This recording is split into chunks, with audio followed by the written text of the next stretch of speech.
continue to talk about the Super Bowl. It's not just the most watched event on TV every year. It's also the one that more people gamble on than any other. And that means tens of billions of dollars changing hands. Experts expect 54 million people to place some kind of a wager on Sunday's game, and 60% more people will bet on this game as compared to last year's game. At least a big part of that is because Arizona is the first state with legalized sports betting to host the Super Bowl.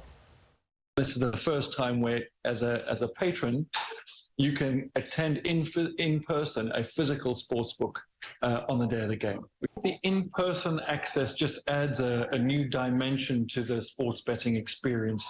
You know, in this physical location, in our sports book here, we have a 265 square foot video wall, as you can see behind me, food and beverage, and it's more of a social experience. That's Sportsbook at State Farm Stadium, opened last September. Now, right now, sports betting is not legal in California. Two different propositions failed on last November's ballot. It's really only a matter of time, though, before it is. A few years ago, the Supreme Court allowed states to come up with their own sports betting rules. And so far, 35 states have legalized betting. That's why there's so much more money being bet now than in years past. We're in the minority. It's so much more legal to do it now. Right. Joining us now to talk more about this is Arash Markazi. He is the founder of the Sporting Tribune. And Arash, one thing I think is really helpful for people that want to check out the Sporting Tribune every day is you put the gambling info right there because people are focused on this. Talk about what a big deal this is and the fact that there's a sports book at the Super Bowl. It's incredible. You know, walking around Phoenix this week, and I'm here for the game, it's a mini Las Vegas. I mean, you have a sports book at where the Suns play. You have a sports book where the Diamondbacks play. You have a sports book where the Cardinals play. So as you just heard, you could go to a physical sports book, place a bet on the game, and actually walk to the game and go to the game. And again, the majority of the people are not going to watch the game within, State Farm Stadium. But it is an amazing concept. And again, this leads us right to the handoff to where the Super Bowl will be a year from now. Las Vegas, Nevada. You want to talk about the league embracing gambling. All the parties, all the events will be in Las Vegas, and the Super Bowl will be right there on the Las Vegas Strip. And there's so many bets. I mean, it's not just about the game. There's the coin toss and halftime show, so on and so forth. But there's also in-play betting. That's significant, right?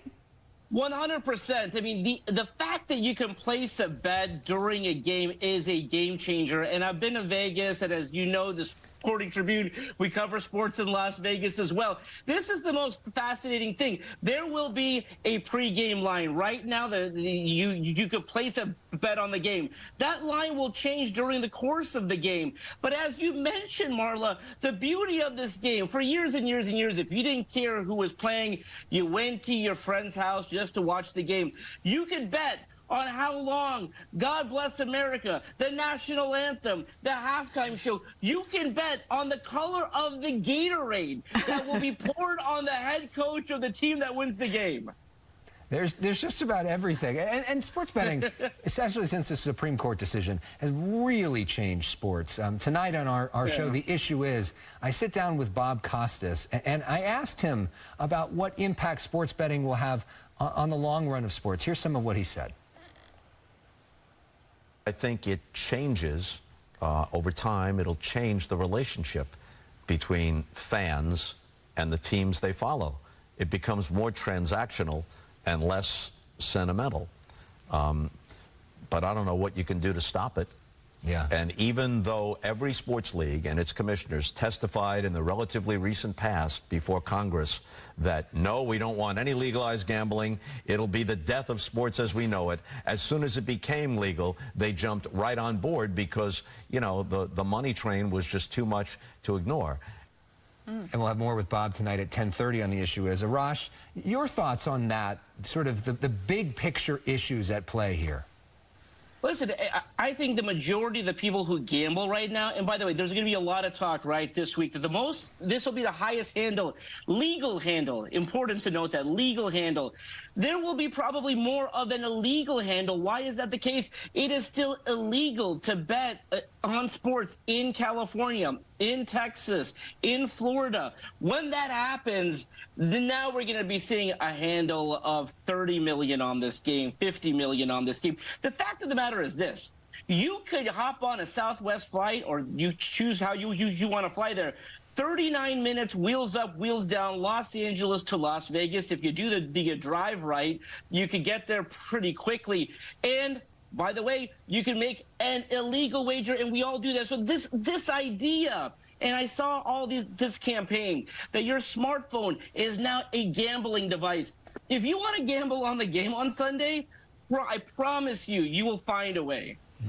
Where there's a will, there's a way. There's that saying. All right, he is the founder of the Sporting Tribune. He is Arash Markazi. Have fun on Sunday. And I bet you will. I can already imagine people, crowd surfing Arash next year in Las Vegas. I mean, the party for Arash next year is going to be a whole nother level. We can't wait. Yeah, enjoy this weekend in the meantime. Thanks, buddy. Good to see you. Have fun.